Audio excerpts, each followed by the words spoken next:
भोजपुरी की नई जानकारी के लिए हमारे साथ जुड़े। ये लाल रंग का सब्सक्राइब बटन क्लिक करें और बेल आइकन को दबाएं, जिससे नई वीडियो की जानकारी आप तक पहुंच जाए। जान लीजिए, सब्सक्राइब करना बिल्कुल फ्री है।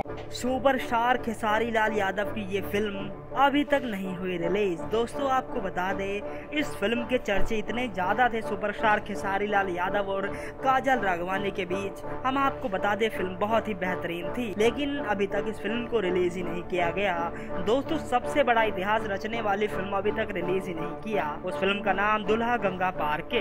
दोस्तों सबसे बड़ी बात तो ये कि इस फिल्म में खेसारी लाल यादव की बेटी ने काम किया है, जो कि 22 लाख रुपए में कृति ने साइन किया था फिल्म। और इस फिल्म में सुपरस्टार खेसारी के साथ काजल राघवानी की मस्त भूमिका हमें देखने को मिलेगी। दूसरी बात तो ये है दोस्तों, खेसारी और काजल का जबरदस्त फिल्मी स्टोरी हमें देखने को मिलेगी। और इस फिल्म में खास बात तो ये होगी कि फिल्म सबसे अच्छी और परिवार वाली फिल्म होगी, जिसको हम अपने परिवार वालों के साथ देख सकते हैं। जैसे कि खेसारी लाल यादव की फिल्म आई मैं सहरा बांध के आऊंगा, मेहंदी लगा के रखना, उस तरह की फिल्म होगी दुल्हा गंगा पार के। दोस्तों देखते हैं इस फिल्म को आखिर कब रिलीज किया जाएगा। धन्यवाद।